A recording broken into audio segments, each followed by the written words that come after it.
থাকে না। আস্তে অফ বাবা, শূন্যর পর কোন অক্ষর আছে গো? হ্যাঁ, শূন্যর পর কোন অক্ষর থাকে না। আমার বাইরা রে উজানামা ডিম্বু পরে ভাটিতে সে পদ দেয় দেবা জন সামন চারদিক থেকে চারটে উঠল ভাই। আমার আল্লাহ ছিল গুপ্ত ধনাকারে, গুপ্ত আকারে। আল্লাহ কি জানো থেকে নিজের প্রেমে নিজে পড়ে যায়। আমার আল্লাহ চিন্তা করলো আমি যে স্রষ্টা, আমি যে গড, আমি যে ঈশ্বর, আমি যে প্রভু, আমি যে আল্লাহ, আমার তো কোনো সৃষ্টি নাই, আমার সৃষ্টির প্রয়োজন। তাই আমার আল্লাহ ওই গোপ্র ধন থেকে, ওই গোপ্র ধনাকার থেকে আল্লাহ ৭০,০০০ বছর আহাদে ধনী দেয়। এই ডিমকে আল্লাহ বাস্তে করবে। ও আমার আল্লাহ আহাদের ধনী দিলেন রে, আহাদে হাম্মাদ, আহাদে আদম, আহাদে আল্লাহ, আহাদে মুহাম্মদ। আমার আল্লাহ ডিম বাস্তে করতে পারেন নাই। ওদের সুরে কথা বললে কি খারাপ লাগবে? খারাপ লাগবে বাবা? আস্তে আমার আল্লাহ ৭০,০০০ বছর হাতে ধনী দিলেন, কিন্তু ডিম বাস্তে করতে পারেন না। আমার আল্লাহ ৩টা শব্দ দিল হু হা হে, তাও ডিম বাস্তে হয় না। আমার আল্লাহ আরেকটা বাড়তি শব্দ দিল, আল্লাহ বললেন ইয়াকুন। কোন হাফেজ থাকলে জিজ্ঞেস করেন, কোরআনে 2টা গুণ আছে, একটা ইয়াকুন আর একটা ফাইয়াকুন। আমার ভাইনা রে, আমার আল্লাহ যখন ইয়াকুন বললেন, ডিমটা 2 ভাগ হয়ে গেলেন। নিষ্কার খুসলাতে জমিন পয়দা, ওপরকার খুসলাতে আসমান পয়দা। ডিমের মধ্যে থেকে আল্লাহ 10টা সিজ বাই করলেন। 10টা সিজর থেকে আরশ কুরসি, নহু মাহফুজ, নহু কলম, একিন্ত দরক্তের গাছ, ইসরাফিল সিংহাসন, শরম নামের আয়না, 7টা বেহস্ত, 7টা দোজক আমার আল্লাহ পয়দা করল। আমার আল্লাহ বলল হয়ে যাও, হয়ে গেল একটা কলম। আমার আল্লাহ বলল হয়ে যাও, হয়ে গেল একটা টেবিল। আমার আল্লাহ বলল হয়ে যাও, হয়ে গেল একটা খাতা। টেবিলটার নাম ছিল নূরের টেবিল, আর খাতাটার নাম ছিল ইশকের খাতা, আর কলমটার নাম ছিল আলিফ। বাবা, এখানে কোন হাফেজ মুহাদ্দিস ব্যক্তি থাকলে, আলেম ওলামা ইকরামগণ থাকলে আমার কথা যদি কানে পড়ে বিচার করবেন। পবিত্র কোরআনের মা যেটাকে বলা হয়েছে সূরা ফাতিহা, না বাবা? সূরা ফাতিহা কোরআনের মা না? কথা কোন নাকি লিগে এখানে কোরআন সম্পর্ক লোক নাই। এই কোরআনের মা সূরা ফাতিহা, অর্থাৎ পবিত্র কোরআনের সারমর্ম এটা হচ্ছে সূরা ফাতিহা। কোরআনের সারমর্ম সূরা ফাতিহা, আর সূরা ফাতিহার সারমর্ম বলতে পারবেন? পারবেন না। সূরা ফাতিহার সারমর্ম এটা হচ্ছে বিসমিল্লাহ, আর বিসমিল্লাহর সারমর্ম বেহরফ, আর বেহরফের সারমর্ম এটা হচ্ছে লোকটা, আর লোকটাই হচ্ছে আমার মারফত। আস্তে আমার আল্লাহ বলল কলম তুমি লেখো, ইশকের খাতা নূরের টেবিল, আর আলিবের কলম। আলিবের কিন্তু মাথা ফাটা। এ আলিবের মাথা ফাটা না? এই পৃথিবীতে কলম লিখতে গেলে কলমের মাথা ফাটা না? মাথা না ফাটলে কালি ছাড়বে। গম হচ্ছে বেহেশতের খাদ্য, গমের মধ্যে ফাটা না? খেজুর হচ্ছে আরবি খাদ্য, যেটা নবী খায় বাইসেছিল, সেটা খেজুরের মধ্যে ফাটা না?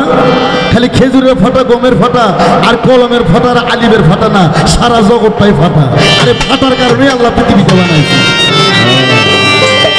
আমার আল্লাহ কয় কলম তুমি লেখো রে। কলম ৭০,০০০ বছর লিখতেছে লা ইলাহা ইল্লাল্লাহ, লা ইলাহা ইল্লাল্লাহ, মাবুদ গো তুমি ব্যতীত আর নাই কোনো মাবুদ আল্লাহ। আমার কথা কি বোঝা যায়? কলম কয়, কলম আল্লাহ কয় কলম লেখো। কলম ৭০,০০০ বছর লেখে লা ইলাহা ইল্লাল্লাহ। আল্লাহ কয় কলম কি লেখো, এর সাথে আর কি হবে? কলম মনে মনে কয় মাবুদ গো আপনি আল্লাহর, আমি কলম ছাড়া কেউ নাই। আপনার নামটা লা ইলাহা ইল্লাল্লাহ, আর আপনার নামের পাশে আমার নামটা হবে আমি কলমুল্লাহ। আল্লাহ ধমক দিল কলম খবরদার। কি বলবো?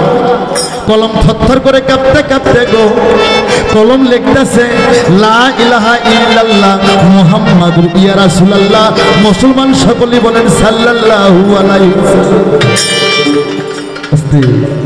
বাবা, সেই নবী ছিল আমার মারফত। যখন আমার নবী মারফতের ধ্যানে ছিল, কোটি কোটি লক্ষ লক্ষ বছর আমার নবী পৃথিবীতে মারফতের ধ্যানে ছিল, কিন্তু মারফতটা আমার নবী প্রকাশিত করলো কখন? যখন আমার নবী শেষ বিদায় হজে গেলেন। 18 জিলহজ আরাফাত পাড়ি দিয়ে যখন আমার নবী একটা ভাষণ দিল, ভাষণটার নাম বলা হয়েছে ইসলামের জাহান। 6 লক্ষ লোকের মধ্যে আমার নবী বললেন, আজ থেকে 4 দিন পর আমি পর্দা নিয়ে যাব। 6 লক্ষ সাহাবী বললেন, ইয়া রাসূলুল্লাহ, আপনি পৃথিবী থেকে চলে গেলে আমরা ইসলাম কি করে ধরে রাখবো? আমার নবী বললেন, আমি দুটো বৃহৎ বস্তু রেখে গেলাম, একটা আমার কোরআন সুন্নাহ আর একটা আহলে বাইয়াত। আহলে বাইয়াত, আহলে বাইয়াত, আমি দুটো বৃহৎ বস্তু রেখে গেলাম। 6 লক্ষ সাহাবী কয়, হুজুর গো, কোরআন না হয় বুঝলাম, কিন্তু আহলে বায়াত কি? তখন আমার নবী বললেন, আহাল মানে আমার পরিবার, আর বায়াত মানে আমার বর্জন। তখন এক সাহাবী বললেন, হুজুর গো, আপনার তো কোনো বংশ নাই, আপনার 14 জন স্ত্রীর মধ্যে 3 জনের সন্তান হয়েছে, 4টে মেয়ে 3টে ছেলে। 4টে মেয়ের নাম ফাতেমা, জয়নব, রোকেয়া, উম্মে কুলসুম। 3টে ছেলের নাম তৈয়ব, তাহের, কাসেম। আপনার তো একটা ছেলেও বাইছে নাই, আপনার বংশ আবার কই থেকে থাকলো? তখন আমার নবী বললেন, আনা আলী উল মিন্নি, মাওলা আলী আমা হইতে, আমি নবী আলী হইতে। আনা ফাতেমা কুম মিন্নি, মা ফাতেমা আমা হইতে, আমি নবী মা ফাতেমা হইতে। আনা হাসান হুসাইন মিন্নি, হাসান হুসাইন আমা হইতে, আমি নবী হাসান হুসাইন হইতে। এই জেনে নাও, যারা আমার হাতে হাতে বায়াত গ্রহণ করছো, তারা প্রত্যেকে আলীর হাতে হাতে বায়াত গ্রহণ করছো। আমি নবী যদি হয় এলেমের শহর, আর শহরে আসার প্রথম গেটটা, প্রথম দারোয়ানটাই হবে আমার মাওলা আলী। তখন সর্বপ্রথম আগে উমর হাত বাড়ায় দিছিল আলীর হাতে বায়াত হওয়ার জন্য। কিন্তু বাংলাদেশে যারা উমরের দলের লোক, এরা বায়াত স্বীকার করে না। হ্যাঁ, আমার আল্লাহ বললেন, এ বন্ধু, তুমি বলে দাও, যারা তোমার হাতে হাতে বায়াত গ্রহণ করছে, তারা আমি আল্লাহ আমার হাতে হাতে বায়াত গ্রহণ করছে। আমার ছাত্র আনিস কয়, বাবা, কোরআনের কোথায় ইঙ্গিত আছে? তোর বাপ কোন হাফেজকারী থেকে আমার সামনে নিয়ে আয়। আল্লাহর পবিত্র কোরআন সূরা ফাতহা আয়াত নাম্বার 10, আল্লাহ নিজে বলল, বন্ধু বলে দাও, তোমার হাতে যারা হাতে বায়াত গ্রহণ করছে, তারা আমি আল্লাহ আমার হাতে হাতে বায়াত গ্রহণ করছে। সূরা ফাতহা আয়াত নাম্বার 10, সূরা কাফ আয়াত নাম্বার 49। আহলে বায়াত, আহলে বায়াত তোমাকে গ্রহণ করতে হবে। যারা বায়াত গ্রহণ করলো না, তারা আজও মানুষের কাতারে নাম করে। তার কারণ, নামাজ পড়লে হয় নামাজি, হজ করলে হয় হাজি। হজ করলে কি কয়? ইঞ্জিনিয়ার কয় না সাহেব কয়? কে আজাদু? হজ করলে কয় হাজি, নামাজ পড়লে কয় নামাজি, রোজা করলে কয় রোজাদার, দান করলে কয় ইমানদার, আর কোরআন বললে কয় হাফেজ। কোরআন একটা হিন্দু মানুষ করতে পারে।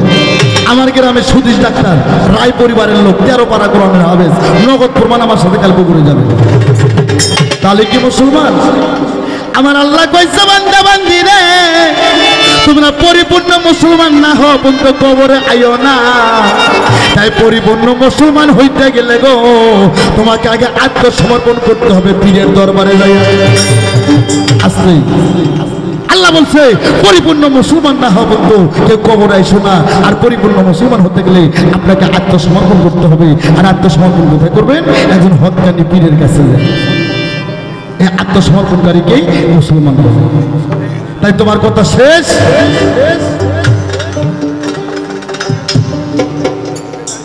আচ্ছা আচ্ছা আচ্ছা আচ্ছা আচ্ছা আচ্ছা বাবা, প্রশ্ন লিখছে, হ্যাঁ, আমাদের মুখে দাড়ি নাই কেন, আর স্টেজে বসে সেকেন্ড খাওয়া সুন্দর। আস্তে বাবা, এগুলো বললে তো ঝগড়া লাগবে। এমনি তো আমার বাংলাদেশের নাম হয়ে গেছে আনোয়ার সরকার, খালি গালাগালি করে, মৌলবি গালাগালি করে, বয়তো গালাগালি করে। আমি কিন্তু সব মৌলবি গালাগালি করি না, মৌলবি কিন্তু আমি খুব ভালোবাসি। হ্যাঁ, কোন মৌলবি ভালোবাসি? যারা সুন্নি মোতাবের আলেম, আমি এদিক ভালোবাসি। যারা ওহাবি, যারা দেওবন্দি, যারা খারেজি, যারা ওই এজিতি, এখন আমি ভালোবাসি।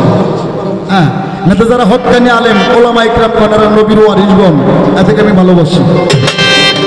প্রশ্ন লেখছে, দাড়ি কেন নাই আমাদের মুখে? বাবা, দাড়ি নবীর সুন্নত আমি অস্বীকার করব না, তবে দাড়ি রাখলে যে জান্নাত পাইব, দাড়ি না রাখলে যে জান্নাত পাইব না, এমন কোনো বিধান পৃথিবীতে নাই। হ্যাঁ, আমাদের মাযহাবের ইমাম সাহেব আবু হানিফের রহমতুল্লাহ, আমাদের মাযহাবের ইমাম সাহেব, উনি তার কিতাবের মধ্যে লিখছেন, আমার আল্লাহকে আমি 100 বার দেখছি মদিনার অলি গলি দিয়ে দাড়ি মজবিহীন যুবকের ন্যায় শোধ করছি। আল্লাহর যদি দাড়ি না থাকে আমার থাকবো কি লিখে? হ্যাঁ, দাড়ি চাষা, বগলতলা চাষা, নাবির নিচতলা চাষা, এটা হচ্ছে ফরজ, আর দাড়ি রাখাটা হচ্ছে সুন্নত। দাড়ি নবীর সুন্নত আমি অস্বীকার করবো না, দাড়ি না রাখলে যে জান্নাত পাইবো না এমন কোনো বিধান নাই বাবা। দাড়ি আসছে 14টা সুন্নতের পর। হ্যাঁ, আর মনসে আমি সিগারেট খাই, হ্যাঁ, আমি গাঁজা খাই না, মদ খাই না, বাজে কোনো নেশা করি না, পান খাই না, গুল খাই না, জর্দা খাই না, আমি একটু সিগারেট খাই। আমি কোনো হাদিস দলিল করে পাই না যে সিগারেট খাওয়া নিষেধ। তবে একটা হাদিস পাইছি, সে হাদিস খুঁজলে বাপদাদার নাম পাওয়া যাইব না। নবীর এক ছাওয়া ছিল, এই বলে একটু হুকো খাইতো, সে এবার নেশা করতো। ওই মারা যাওয়ার পর নবী বলে 40 গজ ফাঁক থেকে জানাজা করছে। ছাওয়া বলে জিজ্ঞেস করছে, হুজুর 40 গজ ফাঁক থেকে জানাজা করেন কে? কই 40 বছর আগে নেশা করতো, নেশার ভঙ্গুটা আমি পাচ্ছি। এগুলো হচ্ছে হলদি বেচা কিতাব, এই কিতাব আমি আনোয়ার সরকার মানি। আর মদ খাওয়া হালাল, মদ খাওয়াটা হালাল। মদের জন্ম বেহেশতের মধ্যে, মদ ছাড়া কোনো যুদ্ধই হতো না। কিন্তু মদ খাওয়াটা হারাম না, মদ খাওয়া মাতলামি করাটা হারাম। এবার শরীয়তের আলেম সাহেবকে আমি জিজ্ঞেস করবো, বাবা এই যে পবিত্র কোরআন 6666 আয়াত, 7 মণ্ডল 14 সিজদা, 3,16,19 হরফ, 130 ফরজ, 6টা রুকু, তুমি বলবা কোন সূরার মধ্যে বিসমিল্লাহ নাই? কোন সূরার মধ্যে 2 বিসমিল্লাহ আর কোন সূরার মধ্যে 1.5 বিসমিল্লাহ? কোন সূরার মধ্যে বিসমিল্লাহ নাই? আল্লাহর কি ওইটা আল্লাহ দিল না কেন বিসমিল্লাহ? ওই সূরাটার সমস্যা কি? কোন সূরার মধ্যে বিসমিল্লাহ নাই? কোন সূরার মধ্যে 1.5 বিসমিল্লাহ? বিসমিল্লাহ একটা গোটাল বসাইছে,